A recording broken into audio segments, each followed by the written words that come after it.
Good evening. Thank you all for being here tonight. I'm going to call this meeting to order.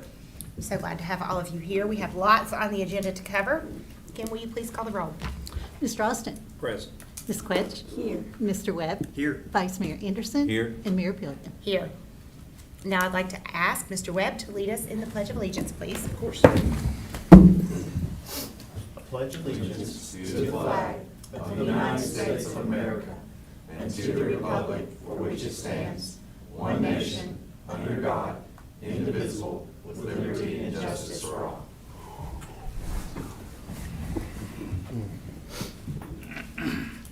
Now I'd like to welcome Tyler Vinsel from Highlands Fellowship Church to open our meeting with prayer. And he has some helpers. I've got beautiful helpers. Yes, you do. I bet they're good helpers. They are. These are my girls. But I'm very honored to be here, Council and Mayor Pillion, and let's bow our heads and we'll get started. Heavenly Father, thank you for today. Thank you for just the opportunities that we have, not only in our country but also in our area. And God, we pray that as these proceedings go before, that it is leading our small town into new places, but new exciting places. And as changes is made and decisions are made, we pray that you would continue to bring us forward.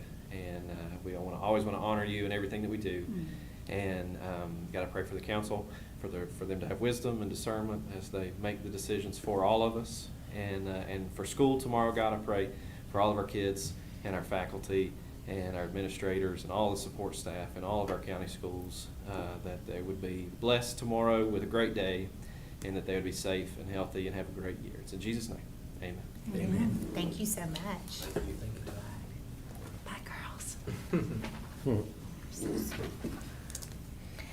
Okay, and now we need to approve our agenda. Mayor Pillion, I'd first like to ask that we amend the agenda and remove R4. Okay, do we have a second? Second. So Mrs. Quetch has made a motion to approve the agenda with the removal of item R4, and we have a second by Mr. Webb. Is there any discussion? We are not going to replace it. We were going to take me off the Abingdon Arts Commission and put another council member on there, but we are going to take another action on that matter, so we're just going to table that for now. Your term hasn't expired. No, it hasn't expired, it's just a meeting conflict, so we're I just gonna try to change the meeting time. So we may revisit it and we may not, but we're gonna take it off the agenda for tonight. Gotcha. Okay? Okay, so do we have any further discussion on the agenda? If there's no discussion, Kim, will you please call the roll? Mr. Austin. Aye. Ms. Quetch. Aye. Mr. Webb. Aye. Vice Mayor Anderson. Aye. And Mayor Pillion. Aye. Thank you. And now we have the minutes from July 8th. Do we have a motion to approve tonight, last meeting's minutes? Before we do that, I just want to let the record reflect that I was absent on July 8th and I will have to abstain from the vote. I'll make that motion. I'll second that motion. So we have a motion to approve the minutes by Mrs. Quetch and a second by Vice Mayor Anderson. Is there any further discussion on the minutes? If there's no discussion, can we please call the roll? Mr. Austin. Aye. Ms. Quetch. Aye. Mr. Webb. Abstain. Vice Mayor Anderson. Aye. And Mayor Pillion. Aye. That brings us to public comments. We have one person signed up for public comment. We have Mr. Eddie Copenhaver, if you would like to come forward.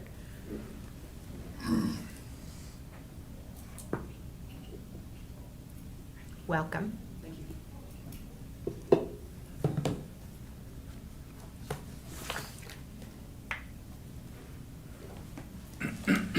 Good evening. Eddie Copenhaver, 205 Preston Street, Abingdon, Virginia. Good evening. I'm here to speak about the flooding problem on Preston and Hagee Streets. First, I want to point out that in the new street ordinance, it does affect current property or owners. If you'll see section 6236, fences, signs, trees, shrubs at intersections. Last meeting, I brought you a couple of pictures showing how much level Preston Street has risen over the last 40 or 50 years. Mr. Cochran emailed me about the comments, and I wanted to respond and let you know that I'm not here to deceive you. Mr. Cochran's email included 3 pictures, 2 that I provided, plus 1 labeled as new. The picture I provided was from an old Polaroid that I found that was probably taken before 1980, because I still had the shrubbery around the house. The second picture I took on June 23rd of this year, standing approximately the same place and height as the original picture. The picture Mr. Cochran labeled as new was from August of 2021. The second picture that I provided y'all does not show the drainage holes because they're not visible. They are visible in the Google photo because it's taken from a higher angle. Mr. Cochran insists that the roads were milled prior to being paved. I brought a couple of pictures to illustrate that Preston Street is indeed higher than it was in the 1980s and it was not milled down prior to paving.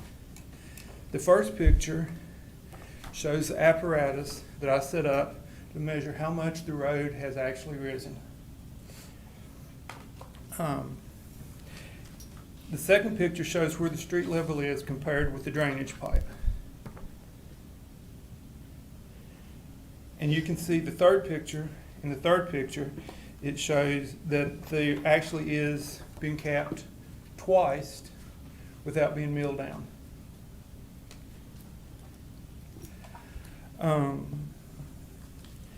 If the street had been properly milled down, then the street would be even with the gutter pan and not 3.5 inches up. Now, the flooding that we experienced on August 2nd is not the flooding that I'm here to talk about. That was a slightly unusual situation and will require some major improvements.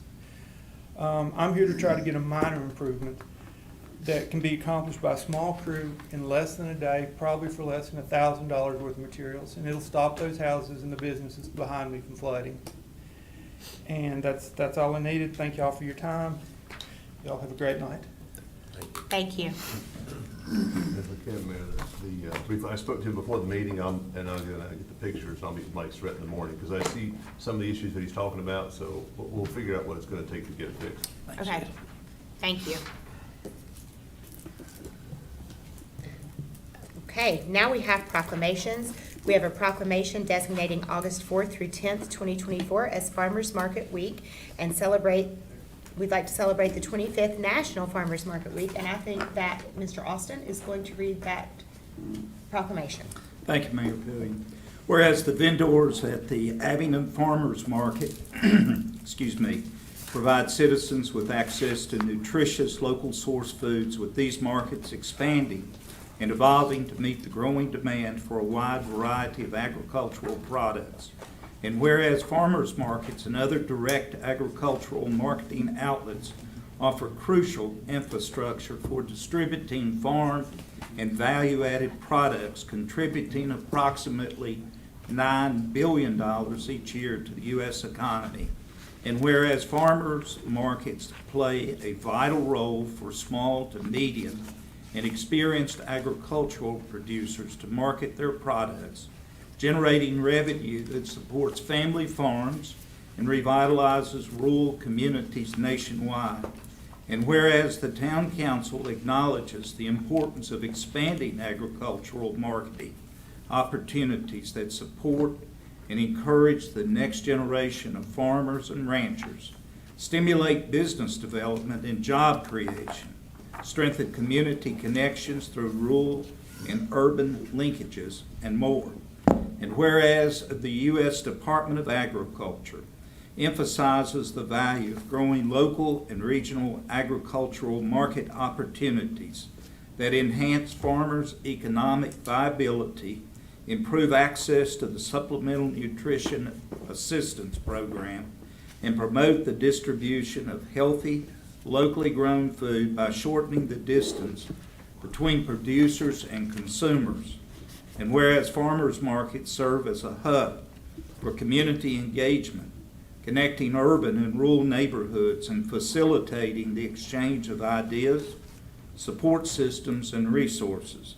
Now therefore, to recognize the contributions of farmers markets to the citizens and the visitors of the town of Abingdon, Mayor Amanda Pillion does hereby proclaim the week of August 4th through the 10th, 2024 as Farmers Market Week, in conjunction with the observance of the 25th National Farmers Market Week.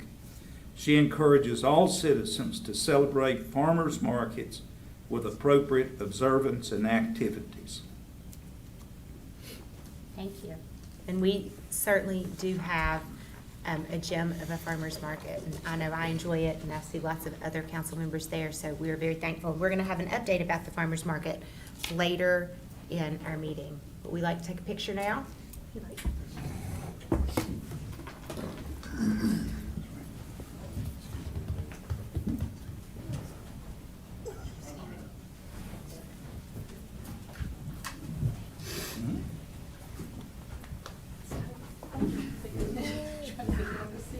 I'm just getting bigger. Okay.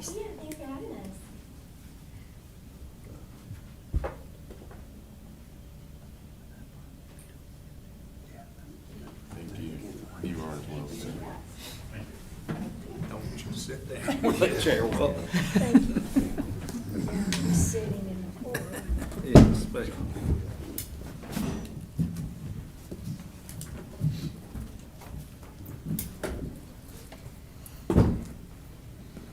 Okay, next we have a public hearing. I don't think we have anybody signed up for the public hearings. The first is, we have a public hearing for a zoning text amendment in response to the implementation of the Virginia Erosion and Stormwater Management, the VESM Regulation 9 VAC 25-875, effective on July 1, 2024, and the recommended VESM Program Model Ordinance. The amendment will repeal Chapter 30 Environment Articles 4, 5, and 6, and will enact revised compliant ordinances for these sections in Chapter 44 Land Use, Article 8 Community Design Standards, Division 5 VESM Program, Sections 8-5-1 through Sections 8-5-20. And we have Mayana Rice here, who is going to give us details. Hagan. Oh, no, she's got stand-ins. Not as pretty, so. Madam Mayor, council members, I am Isaiah Thomas with the Community Development Department, and this is Hagan Gill. He is the program administrator for our MS4 program. Is this the clicker? Do I have control? I believe we have a somewhat barely painful presentation. So the state legislature has passed some laws that's going to affect our local ordinances, and I put this together. It's not too in-depth, but I did think it's been a while since we've updated our ordinance on stormwater, and I thought it'd be a good chance to give some public information out there for why we have these. All right. So what is ESC and stormwater? The first one, part of that, ESC, stands for erosion and sediment control.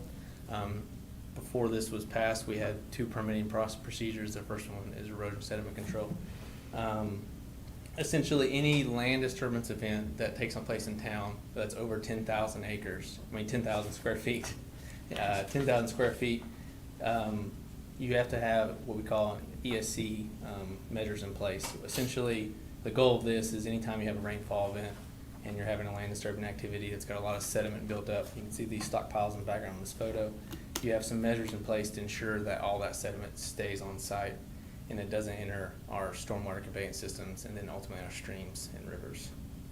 The next part of that is stormwater management. So ESC, make sure that sediment stays in place. Stormwater measures, any land disturbing activity over an acre has to have stormwater measures. And what that does is whenever we have significant rainfall events, all the sheet flow and runoff from that site, we have to do something with that stormwater. And like here, you've probably seen this, looks just like what we have out in the meadows, those big basins. What that does is it allows us to capture the stormwater in a rainfall event at peak flow rates, and then we can slowly disperse that into our streams, and you don't have localized floodings and large rainfall events. It also allows us to improve the water quality standards, which is the pollutants that get into our stormwater systems. Sediment, settles down in these ponds. So how did we get here? Pretty simple, really. we once had forests that turned to agricultural and open land. The agricultural and open land eventually turns to houses. Houses eventually need roads built to them. Roads turn to large impervious areas. And the more impervious area you have during a rainfall event, you have a lot more runoff. And that water runoff has to go somewhere because it's no longer infiltrating the ground that was previously forest lands, which creates floods. Here's a brief history. I'm not gonna go through it, but you can pretty much see that this isn't anything new the state of Virginia's had. We've had water control for close to 100 years. The big parts of this is whenever we passed the Clean Water Act federally in 1972, we had to have some sort of stormwater management. That's when we first saw. In '89, we gave the state passed the Stormwater Management Act, which is when we first started permitting stormwater management, and that was actually given to DCR. But the state Water Control Board in '92, when DEQ was created, was given to them. So you have these two government agencies that have very similar, jobs. It was separated. So in 2013 is when they gave all the stormwater management and the State Water Control Board to DEQ. So why are we here? What happened in '24? So the state legislator, in an effort to reduce regulations and to kind of streamline and be a little bit more pro-business, they went through and started looking at things they can maybe minimize that are redundant. So we had erosion sediment control requirements, and we also had stormwater measurement requirements that overlapped and did very similar things, and in certain instances kind of opposed each other. So they went through, and then that's where we lead today, where they're one uniform. Instead of having Virginia Erosion Sediment Control and the Virginia Stormwater, it's just the Virginia Erosion and Stormwater Management. Why do we have these ordinances? As you guys know, we have our own municipal, big long word, separate storm sewer system. It is not our sanitary sewer system. These are all the curb cuts you see through town, all the stormwater management areas in town. When our curb and gutter flows, that's what flows to it. And this eventually ends up flowing to Town Creek and Wolf Creek. Because we have these stormwater conveyance systems, we are required to operate our own Virginia Erosion and Sediment Control Program. Also, there's a pretty big benefit in the fact that because we operate both our ESC and stormwater plans, when somebody comes in to do any sort of development in the town, it's all done in-house. So when you come to you go to planning and zoning, you go and get your building department, you also deal with us in stormwater. So everything's a lot more streamlined, a lot more collaboration and communication between all those things that, promote beneficial development in town. This is a quick one. Pre-24, you had erosion sediment control and stormwater management, two separate ordinances, and now it's just gonna be all in one combined ordinance. You can see here, there's really not that many local authorities. We're only, at this time, I think this map needs to be updated, but this is the most updated one, as you can see there from 2024. There's only 20 independent cities and towns, and then all the green counties are ones that have their own program. The white DEQ actually manages, so we're one of some few that actually manage their own programs. This is just kind of talking about, previously it was in Chapter 30, which was environment, and just when we were looking at this, they sent a model ordinance out for us to adopt, and they suggested it be in land use, as it has a lot to do with planning and zoning and other things that goes on with land use. So it was previously in Chapter 30, and you can see the two separate ordinances, and we're suggesting that it will be in Chapter 44, which is land use, and aligns more with what the state code is. Going on the next one. So on the model DEQ ordinance, we reviewed it and went through it. A lot of similarities in the previous one, but they're just kind of getting rid of the two redundant things. The town staff, we reviewed it, and we also looked at adding 2 additional requirements. The 2 additional ones that we're suggesting are peak flow rate from all permittable land disturbing activities. So even though it's under the acre of disturbance, but more than 10,000, we're suggesting that they reduce their water peak flow rate pre-development to be less post-development. This is something similar. Look, a couple of municipalities have been enforcing this beforehand. And then also talking with DEQ, they recommended this just because of the localized flooding issues we do have. So essentially what this will do is, right now, if you have a land disturbing activity over 10,000 square feet, but it's less than an acre, then you have to have no water monitoring activities. You can just control your sediment control while construction, and then after the fact, there's really nothing you have to monitor and you can let that sheet flow. So essentially what this does is give us a little review over that. So if they decide to grade off it's less than an acre, but it's a lot that's 0.90 acres, it allows us to review that if it's completely impervious and where it's going to flow to. The second part of that is it provides language. We've kind of been enforcing this already when we do site plans and reviews, but it requires developments that have curb and gutter on the same street within 2,000 feet of that development to also build curb and gutter on a fronting a public street. This kind of helps promote what we're trying to do in town, sidewalks and storm flow across town. And lastly, just because you never know what may come up in situations, and dealing with absolutes is kind of a tough thing, it gives us the discretion for the town manager to waive this if it just is a situation that doesn't seem feasible. You can see there, this is just kind of looking at the handbook beforehand. There's a lot that we'd have to look at, and it reduces it down to that one. Additionally, the new handbook will be exclusively online, and it's also a living document. So when you go through the handbook currently, there's things in that are from '92 that never got updated. There's things from 2011 from the last update that haven't been updated. This one will continually be updated, and we'll have to go through the same procedure of review from the state with this living document. Any questions on that? I get long-winded, so I wasn't too long-winded. You did a great job. I think it's a great start, Isaiah, I think with the revising of that and all that, I think that you guys put in pretty good work on that, so. Yeah, it's something that, I think sometimes it sticks in people's craw a little bit, which I completely understand because it is an expensive process of development. But as we can look at not to throw off anybody, we look at our state neighbors to the west of us, they had some flooding issues recently because they don't have quite the stormwater review standards we do. And they have a whole, amusement park full of people trying to get out and they can't. So did Hagan make you do all the work? Or To a pretty much? degree, most of it, yeah. Great job, guys, no joke. Yeah. Thank you, guys. We appreciate that. So, do we have any more questions? If we have no questions, then I would like to open the public hearing.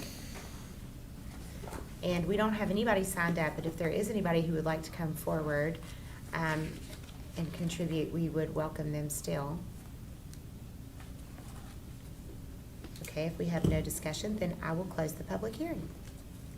And now we have another public hearing for an amendment to Chapter 44, Article 5, Division 7, Flood Hazard Overlay. District will clarify specifically the requirements for development in the Special Flood Hazard Area Zone A. And I assume, now it's Hagan's turn to do the work. Okay, so he's going to provide us details, and we will, yes, proceed All right. after that. Good afternoon, council. So the Flood Hazard Overlay District. So the elevation and construction standards in section 5717, what we're hoping to do here is just clarify just by adding some words, just the text that basically references table 5716, flood hazard zones and uses. So in 5717 1A, just a clarification of the zone A.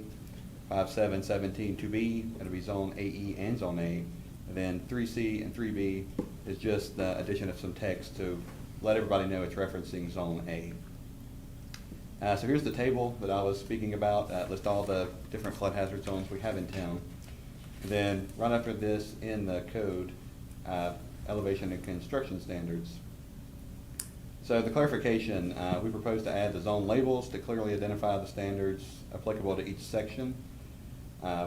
Combine the requirements in our ordinance for zone AE category 2 and approximate zone A areas. This is the way we have always interpreted it. Didn't specifically say this in there, but this kind of just codifies it for us that this is what we're saying and this is why we're saying that. And this does keep it in line with all FEMA regulations regarding zone A areas. So just a quick recap. This is how we've always interpreted the ordinance. Just provides clear information on zone A areas, and then it just allows staff, community development to provide clear guidance to owners and any developer regarding anything they want to do in the floodplain. If you have any questions about it, I'd be more than happy to answer them for you.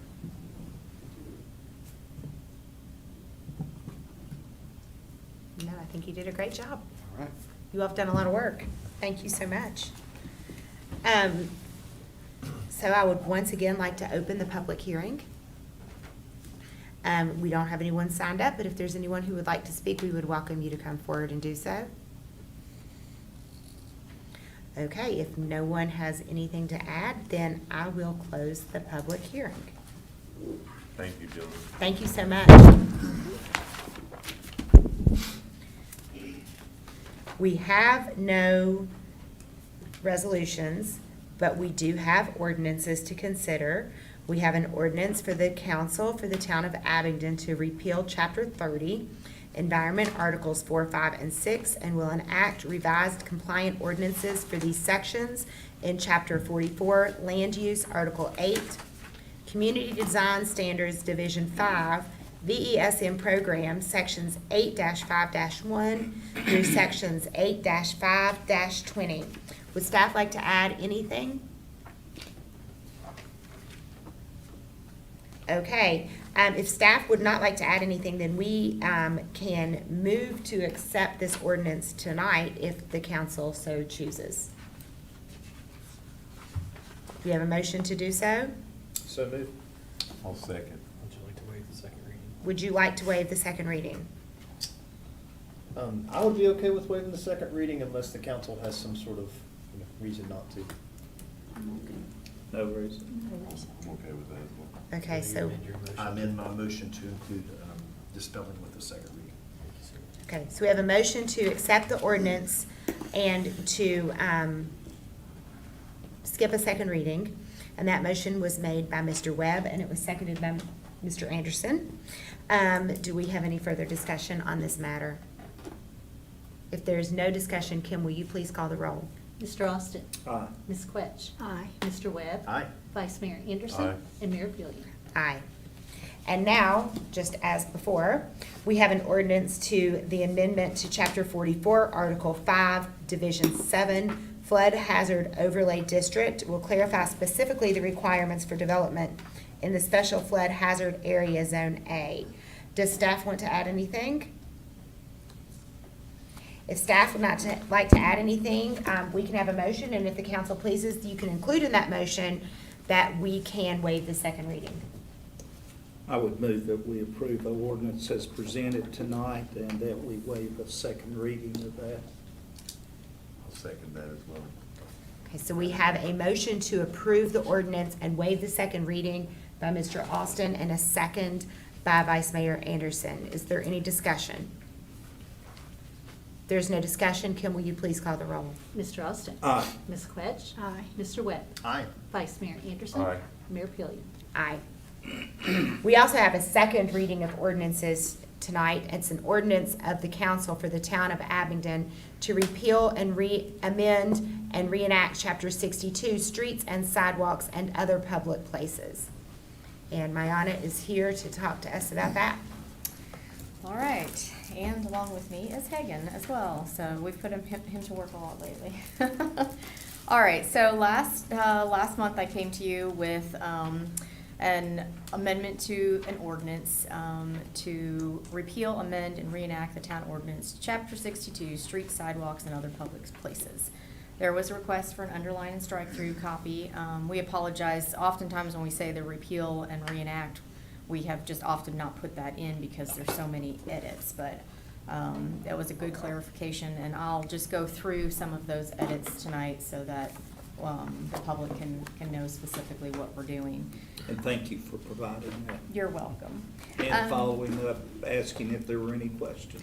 Yeah, I mean, definitely I'm in favor of trying to answer your questions so that I come up here and we look a little bit smart. But, yeah, so the first one is we're trying to update some of the definitions.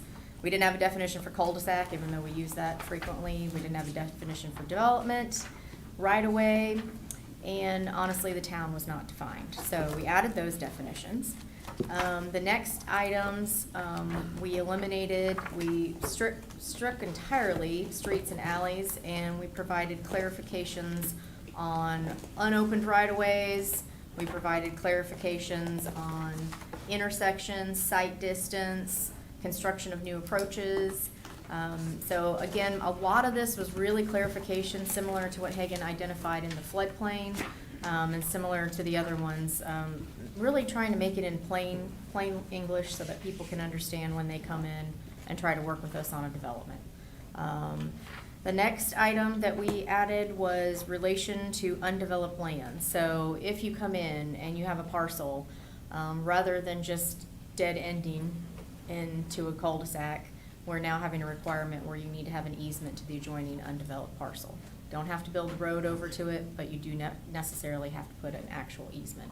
This will help for us to get further connection, helps for emergency management, it helps for traffic so that in the future there aren't so many islands that we have right now.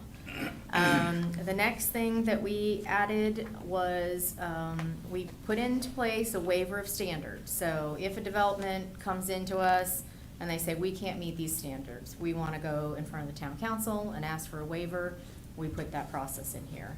I always think it's really helpful to have that in so that if you get a really amazing project and there's maybe on a strange piece of land or, you know, something's a little different, they actually have the ability to come in and you all can say, that's fine, we don't need you to connect to the undeveloped land or other standards. A little different from a variance, because a variance is really specific to a hardship.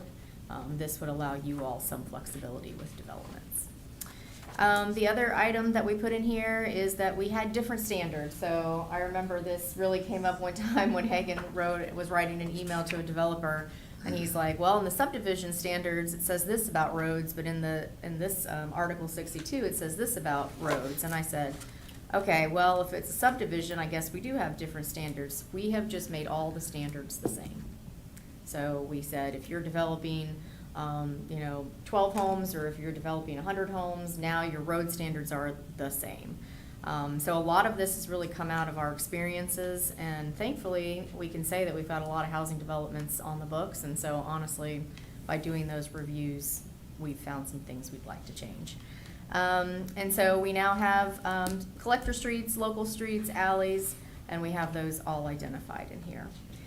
Another request that came to us was for circular driveways, and so we put standards in here because it would not make sense for people to have a circular driveway on really small, tight lots, because basically when your car pulls out and you as a driver are going down the street, you kind of expect driveways. Now, if you ended up with multiple driveways altogether, it can create a hazard for drivers as well as those people pulling out into the street.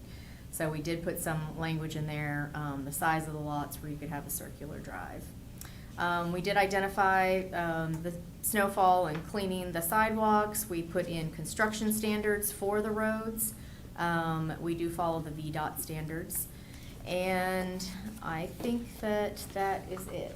Was that it? Okay. So that just defines, I know we talked about it a little bit last time. This gave you the underlined strike through, and so tonight we would ask if you are willing to recommend approval for the ordinance amendment to repeal, amend, and reenact Chapter 62, sidewalks, streets, sidewalks, and other public places. Any questions? Okay, do we have any questions? Do you consider this to be real pleasing to the developers So, to change this? yeah, so I would say that we have a variety of developers that come in, and so when somebody comes in, we have what we call a concept meeting. So we start off with sitting people down and saying, what are you interested in? What are you looking for? So, for example, we had a project that came in on Windale, and they first came to us, and they wanted to do a 12-foot wide, one-lane pavement, one direction, and a circle. And so, one of the comments we had was, it's gonna be really tough because people who live really close to one end of the circle aren't gonna wanna go all the way back through the development to come out. So you're gonna have people who are gonna look both ways and cut to the exit. They hadn't thought about that. We said, when you don't have a public street, when you don't have these standards, you don't get trash service from the town. You don't get your streets plowed. You don't get your streets repaired. It does not go on the VDOT standard. list. And all of those things, it might sound appealing for a second, but as you're trying to sell lots and then you tell your lot owners, hey, by the way, you don't get any of the town services. You can have really amazing development, but you're not gonna get trash service. You have to use a dumpster. And so in that case, when we talked to him, he changed his mind and he redesigned it. This way, with these, they come in and now we can just, it's a standard. So we don't play this sort of tug of war with them as much to see, is this private road okay? Is that private road okay? And so this will help standardize it. It also helps because every road, mile that we put in as a public street, VDOT provides us the money to maintain that road. So it also helps with the bottom line, our budgeting for the Public Works Department. So I think that it, in general, is helpful. We spend a lot of time talking about it, and we're more in a convincing piece of the equation, and this way it'll be easier for us to just say, here's the standards. And just from the long-term perspective, in my previous, where I lived before, we had private roads. I mean, they're astronomically expensive to maintain, and it's just not an ideal situation. So, like in this case, because 20, 30 years from now, long after the developer's no longer around, those roads will still be there. And if they're built to standard and maintained to standard, it'll just be a nicer thing for everybody all around. And then if you have all public roads and you don't have a need for an HOA, then you're even better off. So. It is very expensive for people to have to maintain their own roads. So, and oftentimes, it really comes down to, if you have elderly people who live on a street, they'll come and say, well, why do I have to pay all this money?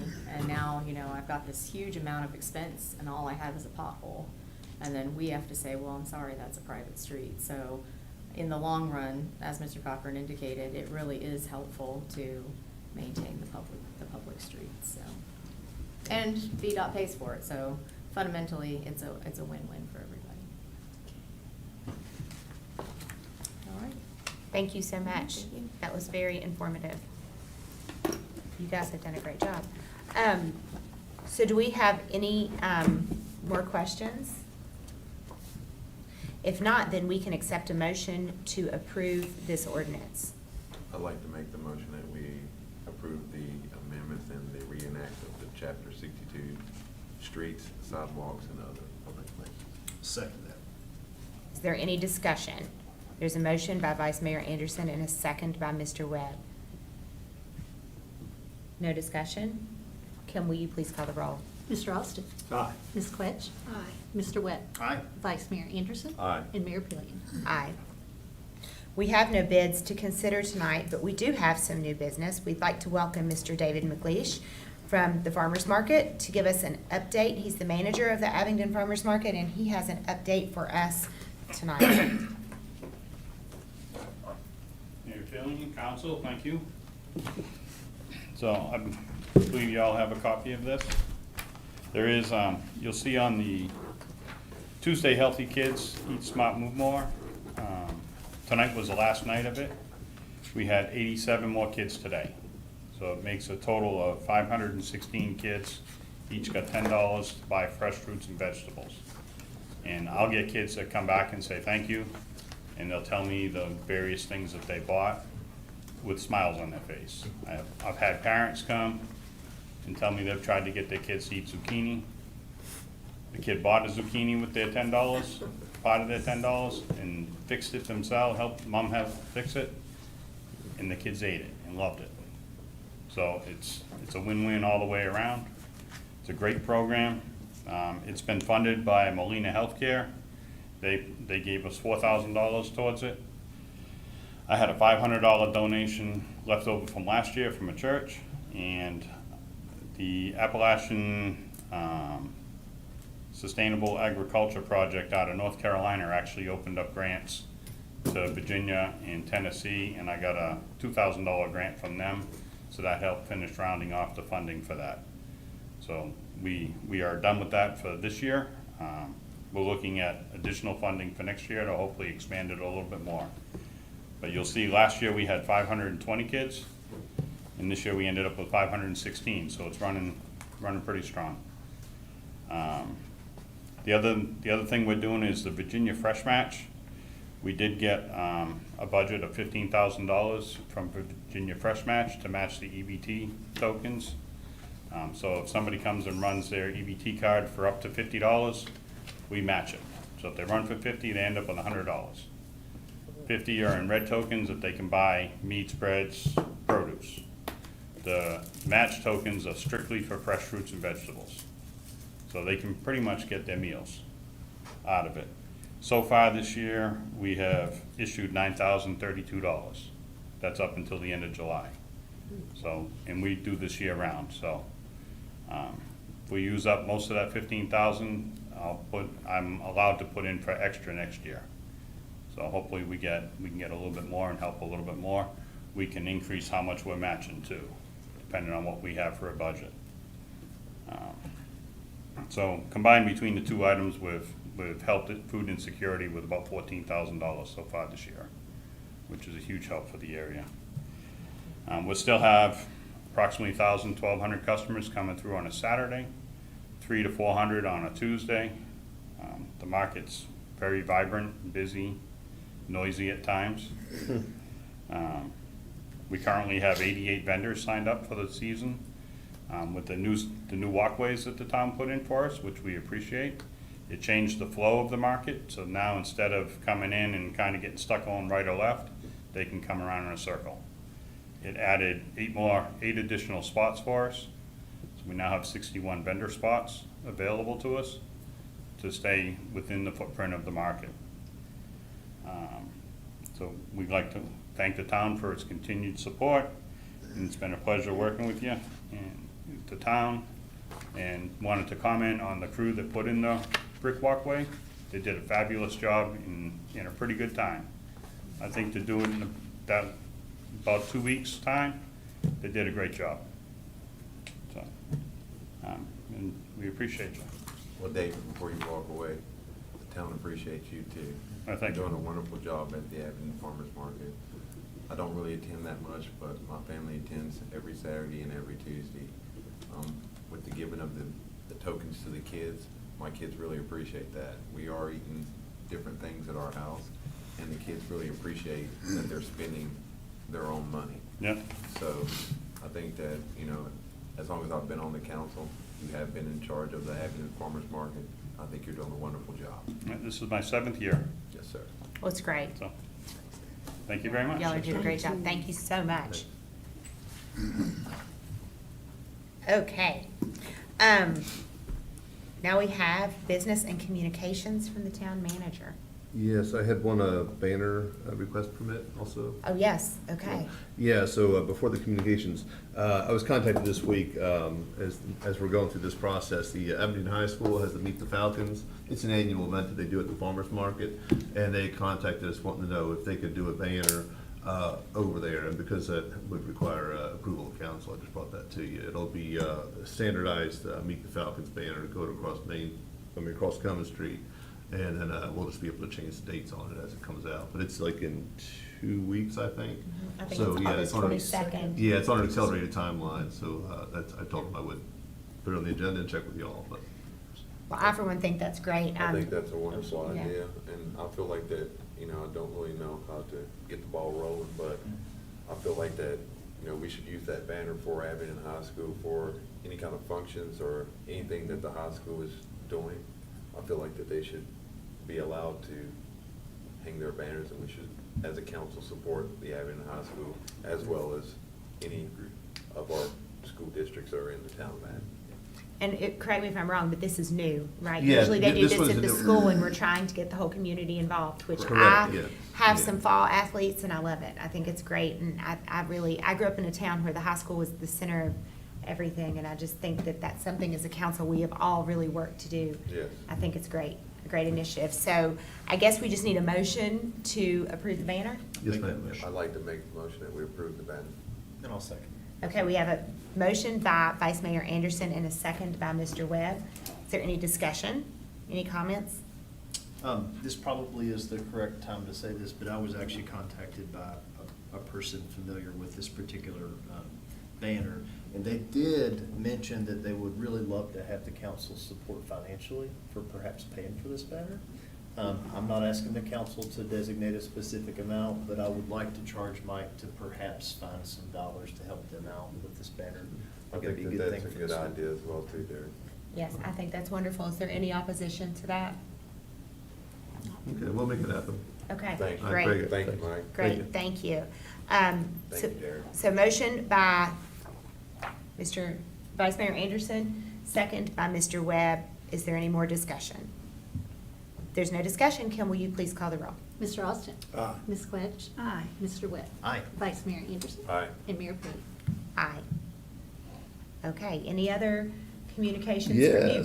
Yes, so I was notified today, I let y'all know briefly last week, maybe 2 weeks ago, and I was notified just yesterday. So one of the things that I do in the community is sometimes I go out and talk to people.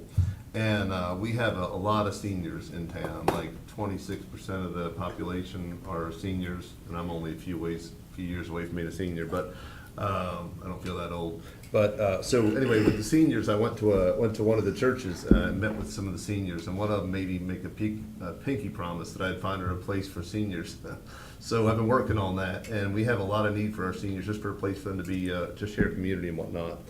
And so, working with Mayana and with staff on this one, we put in for a grant through the Wellspring Foundation, and the Wellspring Foundation has awarded us a $584,925 grant to go towards the community. So we're putting in a community kitchen at part of it, and then the rest of the senior center will be, it's the old train station. And so it's roughly a 4,500 square foot building. So we'll put a community kitchen on the far end for the farmers market so they can do some food prep. And then the rest of it will be a senior center, and that will help with some ADA accessibility issues and some programming and whatnot for the seniors. And so it will be a place for our seniors, and it's right downtown, and a place for them to be. And I think it'll be outstanding for them. And what we're trying to show is proof of concept, and then eventually I'd love to be able to expand on this. But this will be a great couple year place for them to be, and just a place for seniors to go out and hang with other seniors. And what's neat is it's right downtown, it's not off in a corner somewhere. Is anything else in that building right now, Mike? No, it's all vacant right now. Yes, sir. Yeah, it's vacant, and we spray foamed it earlier this year with some of the ARPA money, which will help better with climate control. And we're doing a lot of work, or fixing to do a lot of work in there to make it more ADA accessible to it. There's some parking and all there, so it's a good step in the right direction, but it'll give them a place to be together, which right now they're in the basement of a church. Will they be able to play bridge there? Because I know I was contacted by some ladies who'd like to play bridge, and that is one of the things that Yeah, we need. pinochle too. I Okay. don't know if they play that anymore. Baccarat, no, I'm just kidding. Yeah. I'm There's not a sure. large group that plays bridge every week, and they have a hard time finding somewhere to meet. No, absolutely, yeah, Yeah. because what I had found was that there was places that they didn't want to be, or places they had to spend money, and this is just a place for them to go and be seniors. Good. And, so, yeah, anyway, so we're just very appreciative of Wellspring helping us out like that, and, it'll be a real neat, real nice shot in the arm for town, and just amazing to be able to make it happen in a pretty short period of time, so. I think that's a wonderful idea. I do too. And the nice thing is we own the building. Yes. so. Yeah. Well, and we had used it for a small business incubator, and I think the businesses have pretty much incubated. Correct, And yeah. moved on. We had one that, I thought maybe there was yeah. one other person still left in there. no, I think That's she fine. did something else. Yeah. So, All right. yeah, so, yeah, I mean, when I came on council, and I know when several of you came on council, that building was in disuse, and so it's wonderful to see an empty building being used for something Yeah, important. and then the nice thing is in a few years, if we go into something different, then we'll already have a building that's been improved, and it's still a great location. And then one of the local restaurants even sells, what do you call that, gluten-free food. So, because sometimes seniors have gluten issues, so there's a little bit of everything for everybody there, so it'll be good for Good. them, so. That's wonderful. Okay. If Mike has nothing else, then we can move on to council member reports. Does anyone have anything to say? Well, I'll start with that first, if that's okay with everyone. Go for it. I just want to give a big shout out to everyone who was on the committee with the Virginia Highlands Festival. I apologize, I was out of town, but I went out of town, we had the last week before school starting up, but seems to the people that I've talked to around my neighborhood and people in town, the conversation where I work at, I thought that whoever was in charge of the Virginia Highlands Festival, all the volunteers as well, that was a really well played off job there. Second, I just want to let everyone know that, I know it's been brought up a couple times tonight, school does start tomorrow. School buses will be coming and going. Please, everyone, acknowledge the stop signs on the school bus. The high school has cross-country teams that run along Main Street and get off on the pecan and run on the Creeper Trail, so everyone just please keep caution. You know, the day starts in Abington now at, let's say 7:30 will be the power hour on Cummings Street. And Valley Street. And Valley Street, and then it will die back off about 9:15 and it'll pick back up at about 2:30, so everyone please just be cautious of people walking, things going on with that nature. And another thing I would like to throw out too is, for everyone that's listening out there, old and young, we still have the Washington County Public Library. What a better time to revamp the library, maybe get off your cell phones, go get a book, or, you know, there's some people that's less fortunate, don't have computers at their house. Public library has computers, free Wi-Fi, so just try to take advantage of that. Washington County Public Library, I grew up on that system. I'm one of the old schools, I don't really like to do too much on the phone, but public library has a lot of interest for young and old, so. Well, and if you like to read on your phone or on your Kindle, they also have, or if you like to listen to books, they also have two programs, one called Libby and one called Hoopla, and they're both free, and you can sign up for books. And for Libby, there's sometimes a wait, but for Hoopla, there's not, and you can rent books and audiobooks with your library card. So you don't have, if you're like me and you forget to return them on time, then you can rent them digitally and they just take them away when your loan is expired. But I am an avid user of Libby and Hoopla. They're great. So yeah, check it out. My daughter even had some classes this year that she was gonna have to go buy some books for, and she was able to get them from the Washington County Public Library, which was awesome. So yes. And we also have another gentleman tomorrow. I'll be attending the Barter Theater tomorrow. Terrence Jackson will be receiving an award tomorrow. I think that's with great honor. Terrence carries himself well at the Barter, so I will be attending that. And if anyone doesn't have anything to do, please come out and help support the Barter and celebrate Terrence's rewards. There was a great event last night, meet and greet EMS, Yes. great turnout. The National Community Lots of fun. Night Out.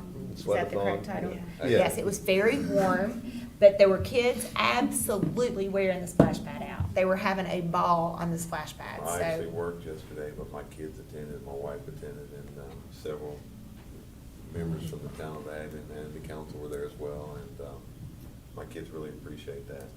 I know if my kids appreciate it, there's several other kids in the community appreciate that as well too. So thanks for everyone that was out there with that as well too. It's good. Anything else?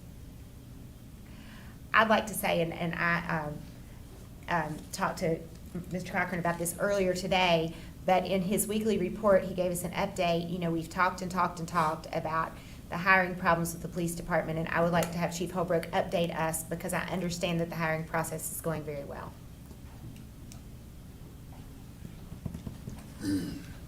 Mayor, members of council, it is going very well. I'm very excited about it. Over the past few hiring processes, we averaged about 33 applicants.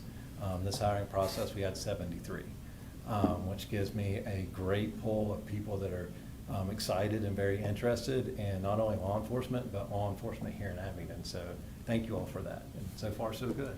Thank Awesome. you. Thank you. You guys do a great job. Okay.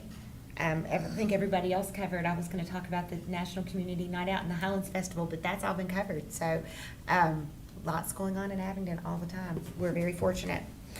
So we will move on. Do you have anything to add? Okay. We will move on to the appointments to boards and committees. And we're going to start with the Veterans Advisory Board. And I think we have the correct number of like the exact number of applicants that we need. So we don't need to go into closed session to discuss anything unless you all feel differently. But we have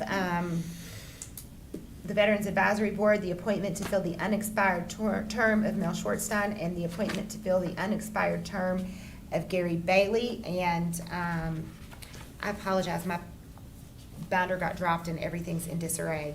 I've got the names here. Yes, I have it, Mrs. and Mrs. Kristen Henley and Mr. Clint Harris, Right. correct? So those are the two applicants we have for the Veterans Advisory Commission. And then for the Tourism Advisory Committee, we have an appointment to fill the vacancy, and it's for Arts and Culture. It's Betsy White, correct? So we have certain specific places that need to be filled on the Tourism Advisory Committee, and one of them is Arts and Culture, so Betsy White has applied for that one. And then for the Planning Commission, we have the reappointment of Chad Pennington, who is eligible to serve an additional term, and the reappointment of Michael Weaver, who is also eligible to serve an additional term. And then we're going to table the Abingdon Arts Commission and do that another day. So, do we have a motion to do all of those things that I just mentioned? I'll make that motion that we do everything that we just spoke about. Okay. So we are appointing Kristen Henley and Clint Harris to the Veterans Advisory Board. We are appointing Betsy White to the Tourism Advisory Committee. We are reappointing Chad Pennington and Michael Weaver to the Planning Commission. Yes, ma'am. So that's the motion by Mr. Anderson. Do we have a second? Second. Second by Mrs. Quech. Do we have any discussion? No discussion. Kim, will you please call the roll? Mr. Austin? I need to abstain. Mr. Pennington is my son-in-law, so I will abstain from the vote since we're doing it all together. Yes, Okay. sir. Ms. Quech? Aye. Mr. Webb? Aye. Vice Mayor Anderson? Aye. And Mayor Pilica? Aye. Okay, that was quite efficient. So, we have no further business to cover tonight. I will adjourn this meeting. Thank you all so very much.